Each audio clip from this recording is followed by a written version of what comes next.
wind blows for those who ever worked in a newsroom.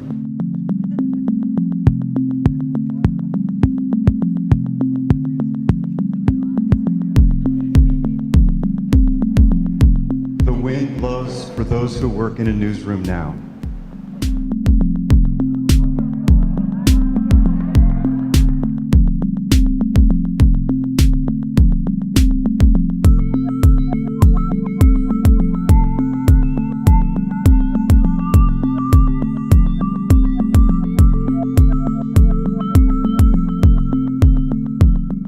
I think that Detroit is an opportunity to reimagine what a city can be.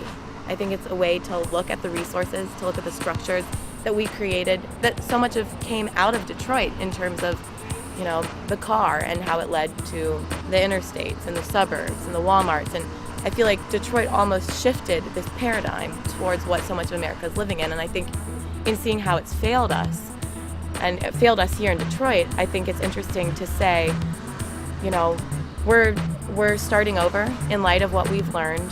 We are doing things locally. We are getting to know our neighbors.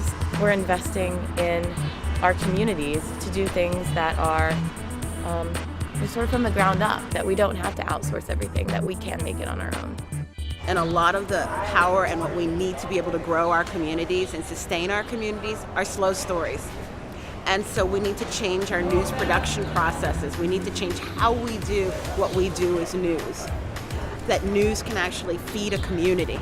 We're not just giving information and sending it out one way and there's no communication. There needs to be a listening, and there needs to be the ability to shift the power for news production to the people in a way that gives them the authority to tell their own story.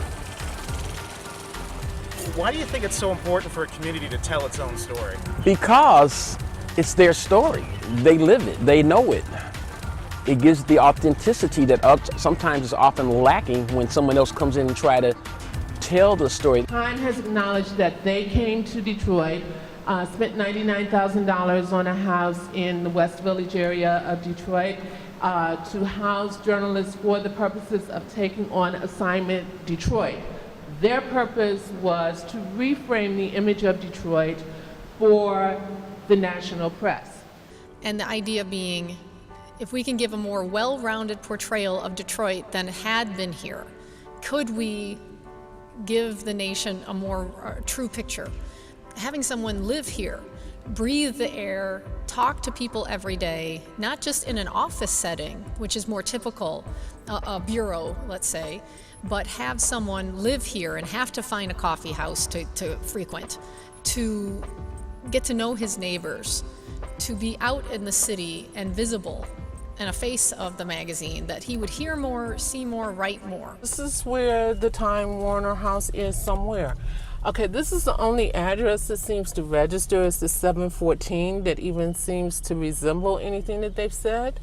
But, I mean, you're seeing there's nothing here. So maybe we'll drive down to the next block of Parker and see if we see anything that resembles it.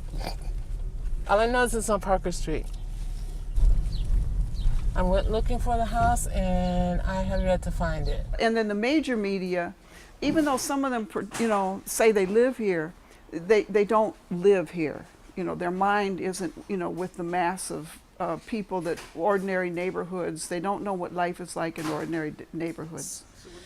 As much as I appreciate what the magazines are trying to accomplish, the high level of the New York editors trying to determine what's happening in Detroit has not always produced the best coverage, and that's just my opinion. I think that they have the best of intentions, but in one person asking me to touch on some of the things that have drawn the most criticism and the most heat, as it were, in this project, when we opened the project with an essay that focused solely on the negative and had an image on the front cover of Time magazine that was so destructive and so impossibly negative, that kind of set a bad tone for the rest of what we would do. It's time that something happened to change the face of media in Detroit, and the idea, the notion of community-centric media is so important. So the time is now. We are going to appropriate Assignment Detroit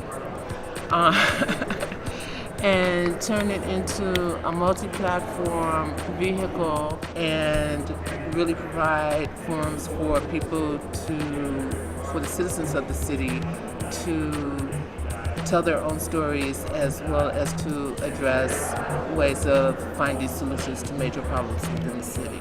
We're asking Time Magazine to give to the community of Detroit the brand franchise of Assignment Detroit and the Detroit House, to a nonprofit organization to be developed out of this group and other interested collaborators for the purpose of developing a multi-platform collaboration that will tell the stories of Detroit, revisioning Detroit, re-envisioning Detroit through the stories of and the voices of Detroit citizens. When the auto industry virtually imploded last year, middle-class families and especially middle-class African Americans were hit hard. Tom Douglas was one of the casualties. Everything has changed. The good old days are gone. They're gone. Journalists are in the job to do what they do, which is storytell. But when you're telling the story about a community, the best story could be told from the community itself. So with 29 dot votes, reinventing Assignment Detroit. It is not about maintaining a profession. It's not about maintaining an industry.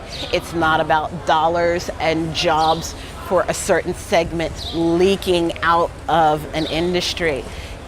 Our role and our calling is to tell people's stories and to help them tell their own stories. And when we've lost that ideal, we've lost the heart of what journalism has always been.